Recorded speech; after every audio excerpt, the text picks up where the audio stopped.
जिनकी भक्ति करके गौतम स्वामी ने सबको ज्ञान दिया, उन महावीर स्वामी के दीपावली पर्व के संदर्भ में आप भगवान महावीर की कथा सुन रहे हैं। धर्म प्रेमी बंधुओं, आपने संक्षेप में भगवान महावीर कथा के माध्यम से उनके अनेक भवपूर्व का कथानक जाना कि एक आदिवासी भील ने मात्र एक बार सच्चे गुरु का उपदेश प्राप्त किया और उसे प्राप्त करके अपने जीवन का उत्थान प्रारंभ किया। वह भील की पर्याय से स्वर्ग में पहुंच गया और स्वर्ग में देवता बनकर वहाँ के सुखों का उपभोग किया। पुनः मनुष्य के रूप में प्रथम तीर्थंकर भगवान ऋषभ देव के ज्येष्ठ पुत्र सम्राट चक्रवर्ती भरत की महारानी अनंतमती के गर्भ से मरीचि कुमार के रूप में राजकुमार हुआ, यानी मनुष्य जन्म प्राप्त किया। आगे मरीचि कुमार क्या करते हैं, उनका आगे का कथानक क्या है, आज आप श्रवण करेंगे। अब सुनो तुम मरीचि की आगे कथा, अपने दादा ऋषभ देव संग मुनि बना। अब सुनो तुम मरीचि की आगे कथा, अपने दादा ऋषभ देव संग मुनि बना। वे तो 60 मास के योगी में लीन थे, 4000 मुनियों से व्रत ना पला। अब सुनो तुम मरीचि की आगे कथा। बंधुओं, मरीचि कुमार जब वो बनते हैं, भगवान ऋषभ देव के बारे में आप लोग जानते हैं। जब पंच कल्याणक के माध्यम से आपको दिखाया जाता है, बताया जाता है कि भगवान ऋषभ देव बहुत दिनों तक राज्य करते रहे। पुनः इंद्र ने एक नीलांजना नाम की नर्तकी को उपस्थित किया, जिसकी आयु बहुत कम रह गई थी और वो नृत्य करते करते मर गई, उसका जीवन समाप्त हो गया। तुरंत उसी क्षण वहाँ दूसरी अप्सरा उपस्थित होकर के नृत्य करने लगी। सभा के अंदर कोई भी जान नहीं सका, लेकिन ऋषभ देव भगवान अपने अवधिक ज्ञान से जान गए और उन्हें तत्काल वैराग्य हो गया था। वैराग्य होने के बाद उन्होंने सिद्धार्थ वन में जाकर दीक्षा धारण की थी। युग की प्रथम दीक्षा जहाँ उन्होंने धारण की, उसका नाम पड़ा प्रयाग। प्रकृष्टो वा कृतस्त्यागः प्रयागस्तेन कीर्त्यते। जहाँ प्रकृष्ट त्याग, उत्कृष्ट त्याग तीर्थंकर भगवान के द्वारा किया गया, उस तीर्थ का नाम पड़ा, उस स्थल का नाम पड़ा प्रयाग, जो आज वर्तमान में उत्तर प्रदेश में इलाहाबाद के नाम से जाना जाता है। अब तो उसकी प्रसिद्धि प्रयागराज के नाम से ही हुई है। वहाँ पर भगवान ऋषभ देव ने जो दीक्षा धारण की थी, उस स्मृति में तीर्थंकर ऋषभ देव तपस्थली प्रयाग तीर्थ का भी सुंदर निर्माण हुआ है। आप लोगों ने भी दर्शन किए होंगे, जिन्होंने दर्शन नहीं किए हों एक बार जरूर करना। तो एक कथानक है युग की आदि का कि जब भगवान ऋषभ देव ने दीक्षा ली तो उनके साथ में 4000 राजाओं ने जैनेश्वरी दीक्षा धारण कर ली। अर्थात उन्हें पता कुछ नहीं था, बस ऋषभ देव भगवान जहाँ जा रहे हैं, जो कुछ कर रहे हैं, वहीं हमें जाना है, वही हमें करना है। भगवान ऋषभ देव नग्न हुए, वे भी नग्न हो गए। भगवान ऋषभ देव ने पिच्छी कमंडल लेकर के ध्यान करना शुरू कर दिया, उन्होंने भी ध्यान करना शुरू कर दिया। लेकिन 1 दिन, 2 दिन, 4 दिन, 10 दिन बीते और भगवान ऋषभ देव ने तो चूंकि दीक्षा लेते ही 6 महीने का योग धारण कर लिया था, उनके बोलने का कोई प्रसंग नहीं था। और वैसे भी दिगंबर जैन आगम के अनुसार तीर्थंकर भगवान दीक्षा लेने के बाद मौन ही रहते हैं। जब तक उन्हें केवल ज्ञान नहीं प्राप्त हो जाता, वे मौन रहते हैं, और केवल ज्ञान होने के बाद तो दिव्य ध्वनि खिरती ही है। तो 4000 राजाओं ने दीक्षा ली। 10-5 दिन के बाद वे देखने लगे अब आगे ऋषभ देव जी क्या करते हैं। उन्होंने देखा कि ये तो कुछ बोलते ही नहीं है, आंख बंद करके बैठे हैं। तो क्या होता है कि 4000 मुनियों से फिर व्रत नहीं पालन हुआ। उनको जब कुछ बताया ही नहीं गया तुम्हें क्या खाना है क्या पीना है, तो बेचारे परेशान हो गए और झरने का जल पीने लग गए, कंदमूल फल खाने लग गए। ऐसे में क्या होता है कि 4000 मुनियों से व्रत नहीं पला। फिर उनमें ही मरीचि कुमार भी थे। उनमें ही थे मरीचि कुमार एक मुनि, सबके संग खाने पीने लगे फूल फल। सबके संग खाने पीने लगे फूल फल। उनको समझाया वन देवता ने कहा, ये है जिन मुद्रा इसमें करो ऐसा ना। अब सुनो तुम मरीचि की आगे कथा। सब लोगों ने जब फल फूल खाने शुरू कर दिए, झरने का पानी पीना शुरू कर दिया और मुद्रा वही नग्न, तो वन देवता प्रकट हुए और उन्होंने कहा कि देखो इस मुद्रा में ये सब अनर्गलचर्या नहीं चलेगी। या तुम ऋषभ देव के समान बिल्कुल मौन होकर के बैठ जाओ या खड़े हो जाओ, ध्यान में लीन हो जाओ, या फिर इस वेश को त्याग कर दो। ये वन देवता ने संबोधित किया था उन मुनियों को। फिर तो सबने ही मुनि मुद्रा को तज दिया। फिर तो सबने ही मुनि मुद्रा को तज दिया। तपसी बन करके मार्ग अलग कर लिया। तपसी बन करके मार्ग अलग कर लिया। 21 वर्ष के बाद फिर वे सभी, 21 वर्ष के बाद फिर वे सभी प्रभु निकट जाके दिव्य ध्वनि को सुना। अब सुनो तुम मरीचि की आगे कथा। अपने दादा की ऋषभ देव संग मुनि बना। अब सुनो तुम मरीचि की आगे कथा। यानी वन देवता के संबोधन को सुन करके सभी ने सोचा कि अब हमसे पलने वाला तो है नहीं, हम तो इतने दिन भूखे नहीं रह सकते, पता नहीं कब ऋषभ देव भगवान ध्यान को छोड़ेंगे, पता नहीं क्या बताएंगे, हम तो फंस गए। तो उन्होंने वन देवता के संबोधन से उस मुनि मुद्रा का त्याग कर दिया और जा करके अलग अलग, किसी ने कुटिया बसा ली, किसी ने बलखल पहन लिए, किसी ने छाल पहन ली, किसी ने वस्त्र पहन लिए, किसी ने धूनी रमा ली, किसी ने दाढ़ी बढ़ा ली, और इस तरह करके फल फूल खाने लगे, यानी उस मुद्रा को त्याग कर दिया। अब क्या होता है, यहाँ तो संक्षेप में बताया गया कि 1 साल की तपस्या के बाद भगवान ने हस्तिनापुर में अपना पारणा किया था। अर्थात 6 महीने के योग के पश्चात जब देखते हैं ऋषभ देव भगवान ध्यान खोलते हैं तो देखते हैं यहाँ तो मेरे चारों तरफ कोई है ही नहीं, जबकि मेरे साथ 4-4 हजार राजाओं ने दीक्षा ली थी। वे तुरंत समझ गए अपने अवधि और मनःपर्य ज्ञान के द्वारा कि इन लोगों से व्रत नहीं पला, तो ये चले गए। अब उन्होंने मुनिचर्या बतलाने के लिए भ्रमण किया, लेकिन कोई जानते ही नहीं थे। धरती की पहली दीक्षा थी। सब लोग जहाँ जहाँ ऋषभ देव भगवान भ्रमण करते, कोई राज सिंहासन लाता, कोई मुकुट, कोई वस्त्र, कोई कन्याएं लेके आते और कहते भगवान इनको ग्रहण करो, आप क्यों घूम रहे हैं, हमें बताइए तो सही, हम आपकी इच्छा पूरी करेंगे। भगवान मुस्कुराते और आगे चल देते। तब क्या हुआ कि 7 महीने 9 दिन और बीत गए, अर्थात 13 महीने 9 दिन के बाद ऋषभ देव पिच्छी कमंडल हाथ में लिए हुए हस्तिनापुर में प्रवेश करते हैं। और उसके 1 दिन पहले ही रात्रि में हस्तिनापुर के युवराज श्रेयांश को सपने आते हैं,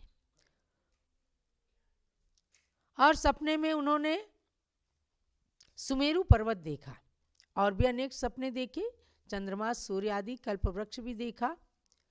लेकिन उन्होंने सुमेरु पर्वत देखा तो सुबह राज पुरोहित ने बताया कि राजन, इस स्वप्न का फल ये है कि जिनका सुमेरु पर्वत पर जन्माभिषेक हुआ है, जो सुमेरु पर्वत की समान उत्तुंग गुणों वाले हैं, ऐसे कोई महापुरुष आपकी नगरी में आने वाले हैं, उनके दर्शन का सौभाग्य आपको मिलने वाला है।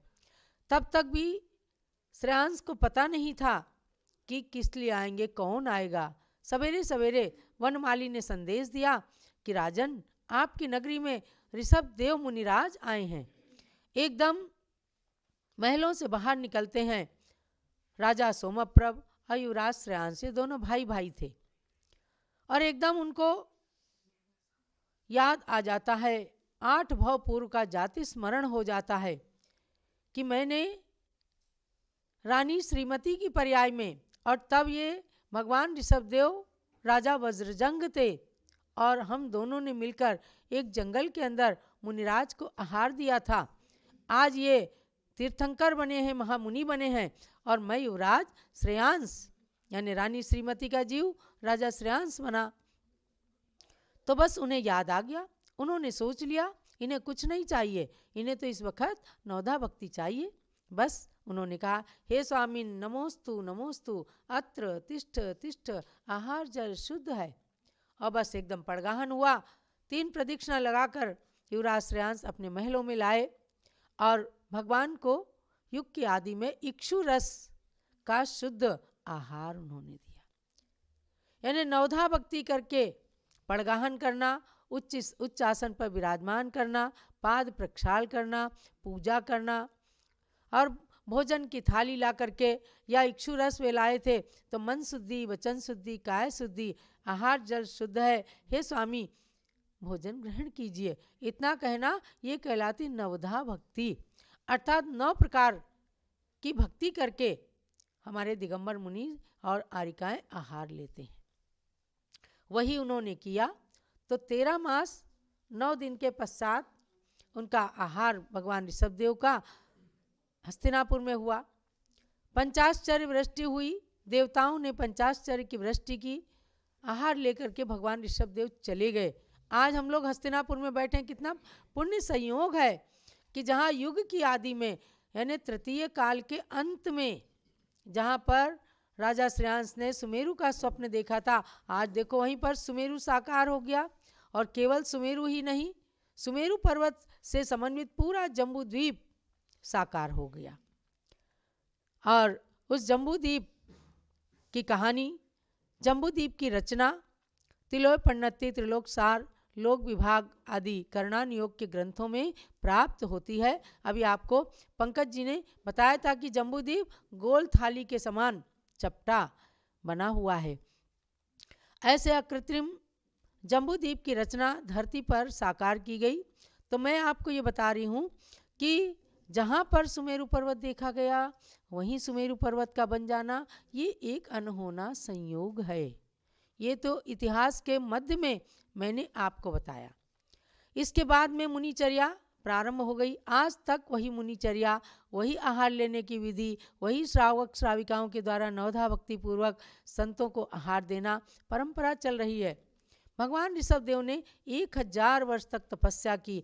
पुनः उसी प्रयाग के अंदर पुरीमतालपुर के उद्यान में बटवृक्ष के नीचे भगवान को केवल ज्ञान प्राप्त हो जाता है। केवल ज्ञान प्राप्त हुआ, जैसे उनकी दिव्य ध्वनि खिरी, बस 4 के 4000 राजा सब के सब पुनः समो शरण में पहुंच गए और वहां पुनः उन्होंने दिगंबर दीक्षा धारण कर ली और अपनी आत्मा का कल्याण किया। लेकिन क्या होता है मरीचि कुमार का? आए सब पर मरीचि न आया वहाँ, आए सब पर मरीचि न आया वहाँ, मान में उसने मिथ्यात्व मत रच दिया, मान में उसने मिथ्यात्व मत रच दिया, जिससे भव भव भ्रमण उसका होता रहा, वर्ष संख्यातों तक चारों गति में भ्रमा। अब सुनो तुम मरीचि की आगे कथा। बंधुओं, बड़ा रोमांचक वर्णन है। तीर्थंकर भगवान के कुल में जन्म लेने के बाद भी उस मरीचि के मन में अहंकार ने अपना वास कर लिया, मान कसाय में आ गया। 4 के 4,000 राजा समोसरण में पहुंच करके पुनर्दीक्षित होकर अपनी आत्मा का कल्याण करते हैं, लेकिन मरीचि नहीं गया। उसने सुन लिया था कि मैं तीर्थंकर महावीर होने वाला हूँ, बस उसके मन में आ गया जैसे आज हमारे दादाजी तीर्थंकर बने हैं ऐसे मुझे भी तो तीर्थंकर बनना है, मैं नहीं जाऊंगा। और उसने अहंकार में आकर के 363 मिथ्या मत चला दिए, जिसके कारण वो संसार में परिभ्रमण ही करता रहा, असंख्यातों वर्षों तक परिभ्रमण किया। फिर क्या होता है, आया कुछ पुण्य का योग उस जीव ने, राजगृही नगरी में जा जन्म ले लिया, राजगृही नगरी में जा जन्म ले लिया। वहाँ से देव बना फिर मनुज जन्म ले, अर्धचक्री नारायण त्रिपृष्ठ बना। अब सुनो तुम मरीचि की आगे कथा, अपने दादा ऋषभ देव संग मुनि बना। वे तो 60 मास के योग में लीन थे, 4,000 मुनियों से व्रत ना पला। अब सुनो तुम मरीचि की आगे कथा। बंधुओं, जब मैं प्रयाग तीर्थ की बात कर रही हूँ कि भगवान ऋषभ देव ने वहाँ पर प्रथम दीक्षा ली, केशलोच किया। आज हस्तिनापुर में भी आपने अभी देखा कि हमारे संघ की एक आरिका सुब्रतमती जी का केशलुंचन चल रहा है, जो मुनि आरिकाओं का मूल गुण होता है।